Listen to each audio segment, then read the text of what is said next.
Now, let's join the Italian finance minister who joins me on the line. Sir, good morning to you.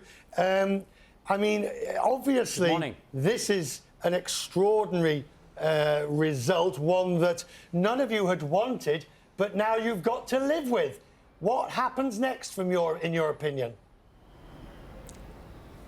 Well, what happens next is a question to be asked to the UK. As far as the other European Union countries are concerned, we are, of course, closely monitoring the developments in financial markets, which are taking the blunt of this result. But for the rest, we have to wait and see what the UK authorities intend to do. Within that, everybody, I mean, I've heard from your Prime Minister this morning, I've heard from Johan Dijsselbloem, we've heard from the Swedish Prime Minister. Everybody now seems to be saying that the EU needs to be reformed. There needs to be a listening to this result and changes need to be made. But isn't it a bit late for saying that now the UK's made its vote?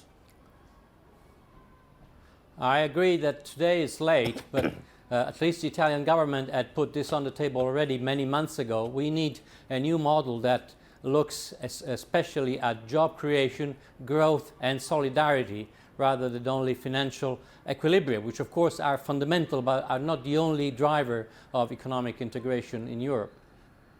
Minister, what do you take from the British decision? It was close, but it's still quite a clear decision to leave. The fact that a major country like the UK decides to go, what do you interpret it as being?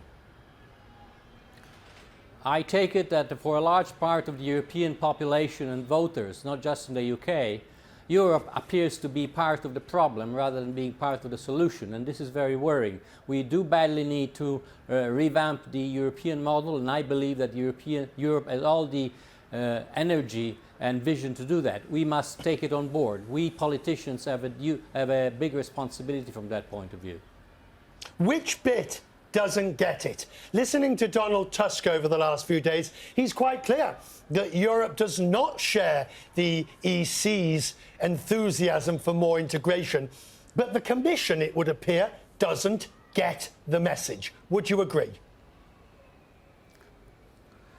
Well, I don't think that the blame game will lead us anywhere. It's a collective responsibility of the European political class and political leadership. We need more leadership. We need a vision which goes beyond the implementation of the existing rules, which are good, but which needs to be implemented in a way that takes into account, as I said, other targets such as growth and job creation and solidarity.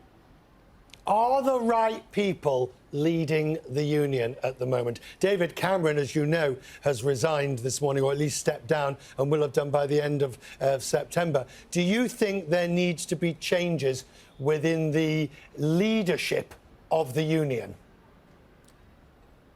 Well, it's not for me to judge that. I think we need a new vision, a new leadership. It's not a question of who is doing it, but why aren't we doing it as a collective political leadership. Do you fear in any shape or form, either in your own country in Italy, we've already heard from Marine Le Pen in France, we've heard from Geert Wilders in the Netherlands, we've heard from several others, all saying, even Sinn Féin saying that, now is the time for other countries, they want referenda on whether to leave the Union. Do you feel that the dominoes could be about to fall? Well, there is the risk of a domino effect. This is probably one of the most relevant implications of the Brexit vote. There is a widespread sentiment, as I said, that Europe must be deeply reformed, if not outrightly left out of the game. I think this is the wrong answer, but again, those who believe that Europe is part of the solution should do more to implement it and to design it. Minister, it's Hannah Vaughan-Jones in the studio. Just one question to you about the rise of nationalism on the continent. Is this something that you're particularly worried about within your own country?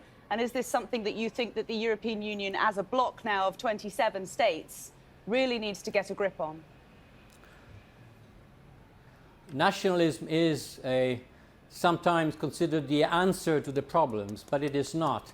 There is one clear example where that is the case. We have to deal with the huge flows of migrants over the next few years to come and settle in Europe. If we have national responses to that, we will not go anywhere. This will add to disintegration. We need to find a European response, including in areas where the nationalist one seems to be appropriate, which is not. So we have European challenges, we need European responses. Minister, thank you for giving us time this morning. I recognise it's going to be a very busy day for everybody concerned within the European Union.